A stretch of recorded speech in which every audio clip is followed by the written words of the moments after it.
Thank you, Mr. President, my very distinguished colleagues. My name is Senator Saidu Algali.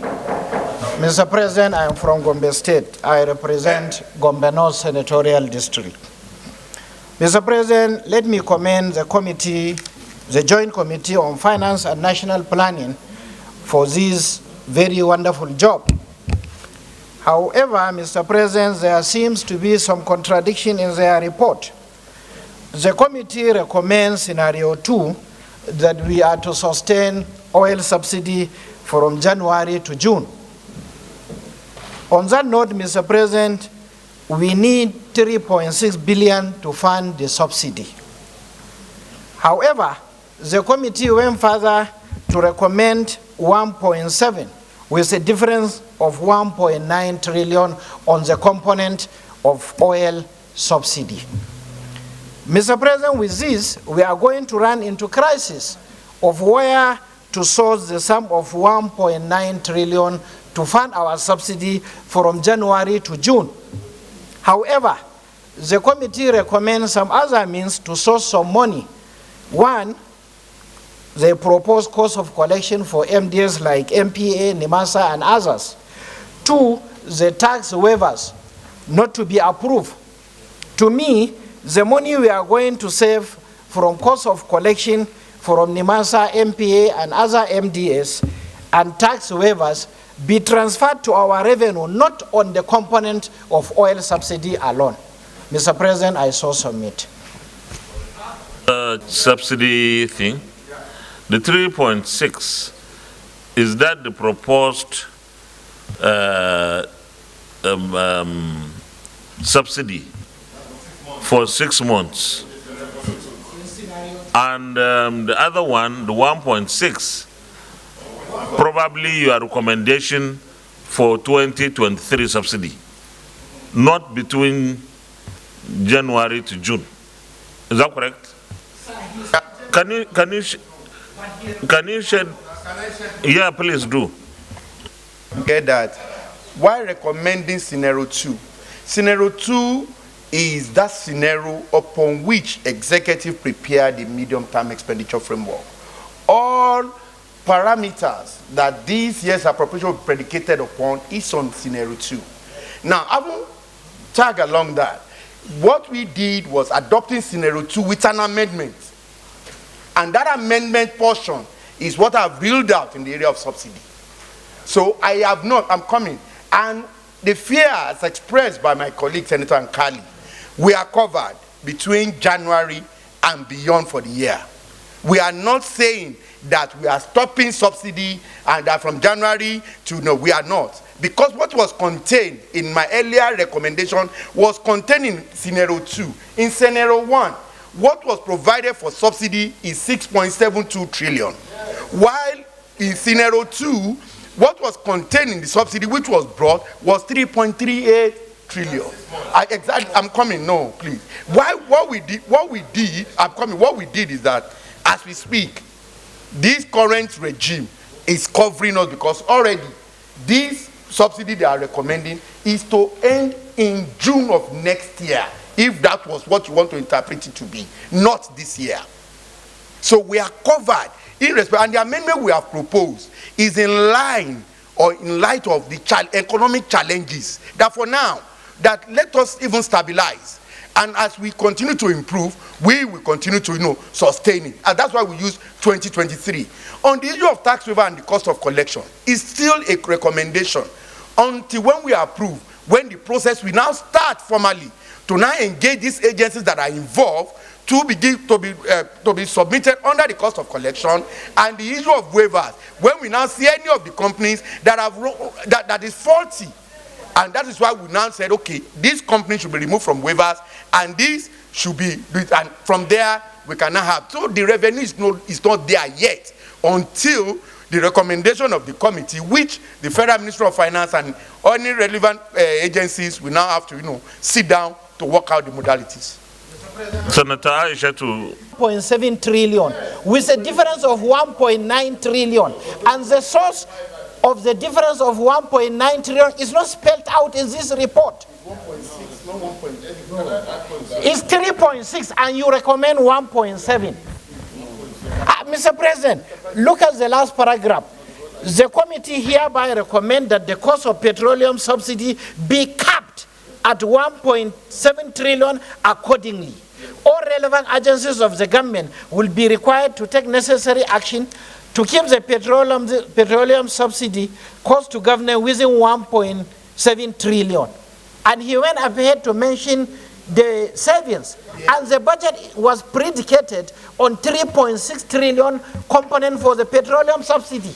This is not realistic, Mr. President. Cut it from 3.6 to 1.7, right? And it's for the entire year. You could reach a point at which you could have maybe a supplementary budget or whatever it is. But, yes. So that's my understanding anyway.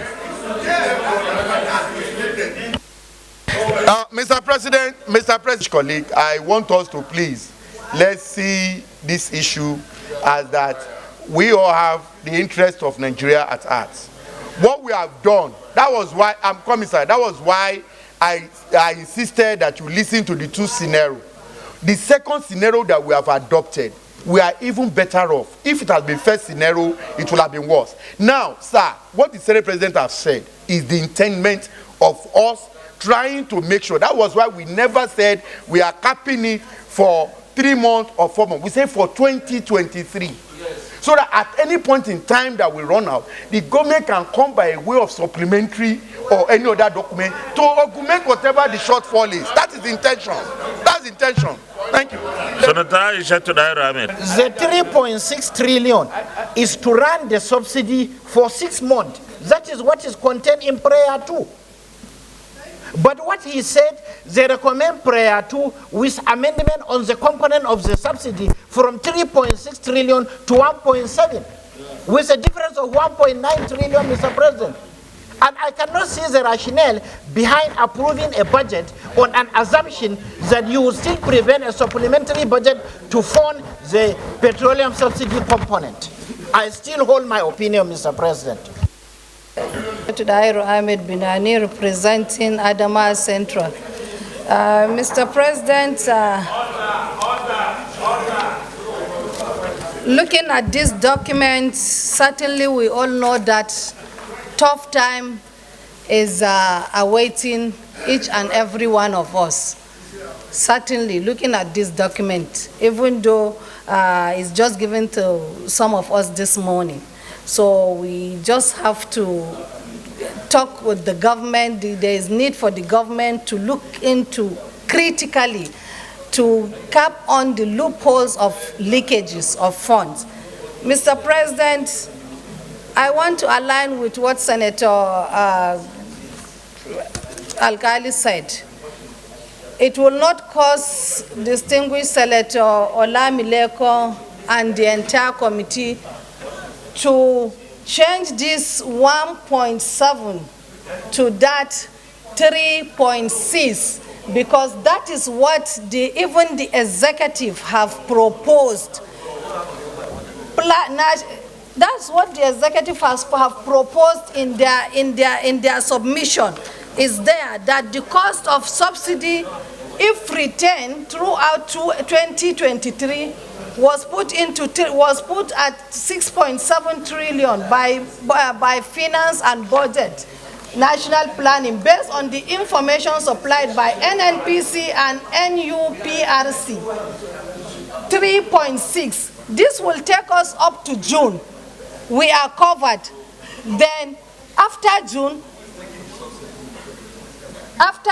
whatever is going to come, if it's going to come by way of subsidy, by supplementary or whatever, then or we are going to cut off the subsidy, that can take care, that time should take care of that. So it will cost the committee nothing to return that 1.7 to that 3.6. Otherwise, Mr. President, the masses, if this is the only thing that the masses are enjoying from the government, the subsidy, and then you are now taking this benefit from them, I don't think we are being realistic. Since that is what has been proposed in the last MTF, I think we should take it up. Since that's what the government, that's what the executive have proposed, it will cost nothing. So we should take it back to that 3.6, and it will take us. We are covered. That's one. Secondly, Mr. President, my distinguished colleagues, the exchange rate at which this thing is capped, 437.5.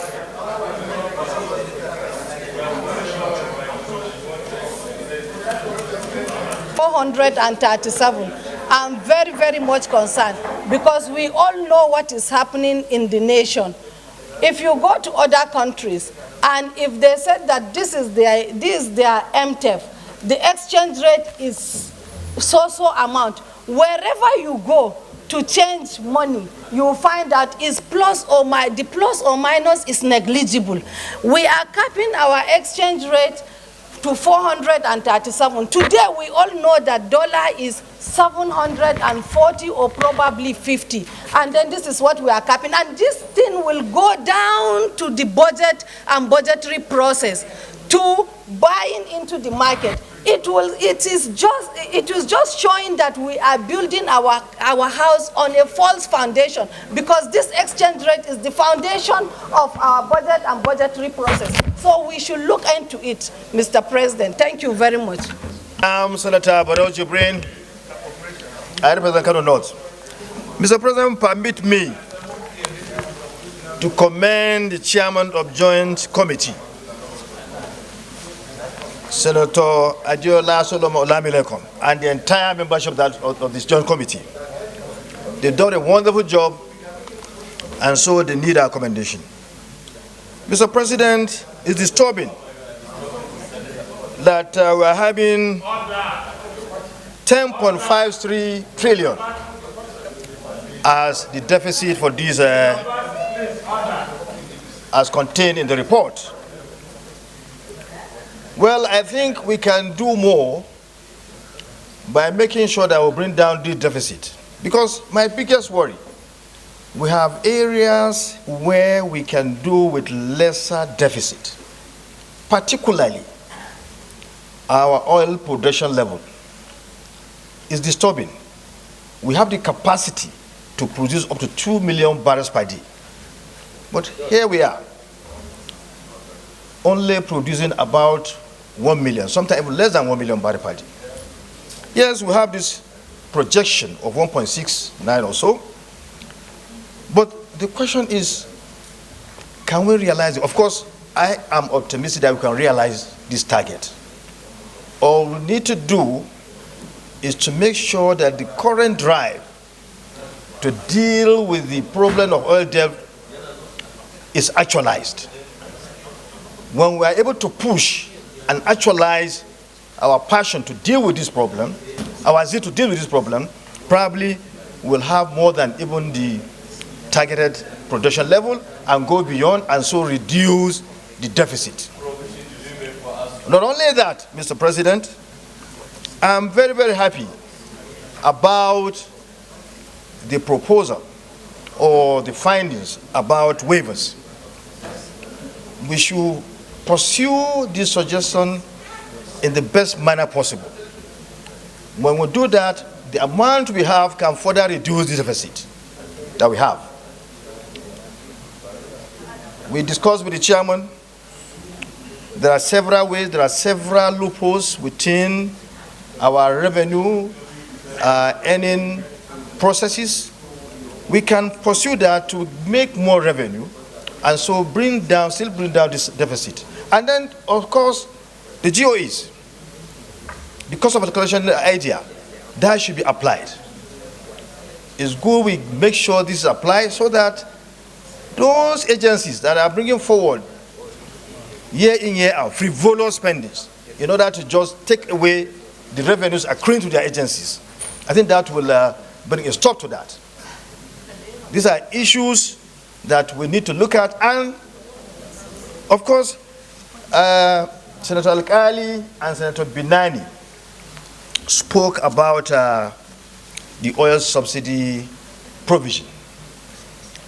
And I'm sure if we decide to look at these areas I've mentioned, we'll be able to bring down the deficit and also assuage the feelings of my good brother who has suggested that we touch the subsidy, not allowing it to run up to June, so that we can muster 700 billion to further reduce the deficit. But when we go to the aspect I've spoken about, we can even realize up to 2 trillion. That's a fact. I want us to be very clear. The budget that's going to be brought by Mr. President on Friday is predicated, or is the subsidy amount that is, that is being provided is for 6 months to June, 3.6 trillion. Now, by what he has provided, the entire thing, the subsidy is going to end by March. So it is up to us. If we want to end the subsidy by March, let's be clear about it. To me, I don't subscribe to that. Personally, I don't subscribe to that. We pursue these avenues I've mentioned to bring down the deficit, but not to touch on the 3.6 trillion amount that been provided. The distinguished Chairman Appropriations, Mr. Chamba, will go for subsidy between January and March. The subsidy should be for the whole year. So let's find a way of dealing with that. But it's only observations made by Senators Said Al-Ghali and Aisha Tudair Ahmed that 1.7 is a non-starter. You can't make it up. But nothing like January to March. I believe that before I come to this side, you see, distinguished colleagues, what we have before us requires some radical approach, honestly. Certain things would have to be done in a very, very radical way because things are just too tough and decisions must be those kind of tough decisions that must have to be taken. Minority Leader. And thank you, distinguished colleagues. Mr. President, that this chamber is still have this number here means that people understand what is at stake. It shows the seriousness the Senate of the Federal Republic is attending to national duty. And I also want to say that I have followed through the reports presented by the Senate Committee on Finance from 1999 to present, from 2019 to present, presented by Senator Olamileko. Mr. President, this is the best document he has ever produced by their committee, This is the best. I have all of them. I have the 2019, I have the 2020, this, and I compare all of them. I keep them in my file. This is the best classical work ever done. At least for me, from 2015 to present, we have not had any document done like this. My worry, Mr. President, that this thing is late in coming.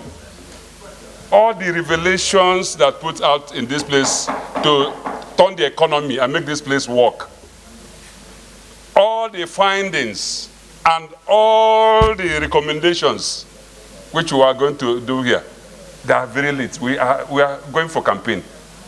We are not that. This what these committees have done, this joint committee has done, Mr. President, calls to have a round table where we are going to sit and talk about our economy. We are here discussing about how to change subsidy and not subsidy. Scenario 1, scenario 2. But the major issues are all stated here. The reason why we're even looking at scenario 1 and scenario 2s. They're all here in this paper. And I wish anybody goes home tomorrow, go back and read this job. I followed him. It's a serious work done. That if we will look at all these issues, we will turn things around. Where do I begin? There are too many things to talk here, but I'll take some. One, you see, every year, our MDAs come here to present budget. And the budget they presented 2015 since I came here, is the same thing that we return. The same. They just bring the same issue. That with this equipment, we are buying this one, especially in recurrent. They return them, just copy and paste. All this while. But Olamileko has just come for this last time to bring it up. This is the issue here. This is one. If you check the kind of money this country has wasted on recurrent of copying and pasting all these years, you will pity this administration. Mr. President, you see, look at the issues we are discussing here, the leakages. Our taxation, he talked about it, the tax revenue. How are we even doing the taxation, collecting the taxes to make sure that there are other countries that are not oil producing? All they depend is on taxation. They are making things work for themselves. Today, he also brought it here. Many of the companies that are here have waivers. The waivers is for people who are companies that are productive. There is no production, and you have waivers. Most of these businesses are businesses that should be led for Nigerians in other countries. Because this is selling, purchasing and buying and selling. That's what we are doing. But here you see foreigners who are here and say they're doing business. They come into the country here and they have their companies over there, produce it, and they come here and open office in Nigeria and are selling at the same time. So where do you want Nigerians to be? What is the employment? And they are not coming here. We are not encouraging them. The tax waiver we are giving them is to come here and stay in their country here and produce and benefit from our cheap labor and then create employment for our people. And we even learn from what they are doing. They are doing none. Mr. President, am I talking about the civil service here? People collect most of the budgets, the GOEs, government-owned enterprises that bring their budget anytime they like. They have their budget cycle outside. We worked very hard to return the budget from January to December. But there are some that are working outside the law.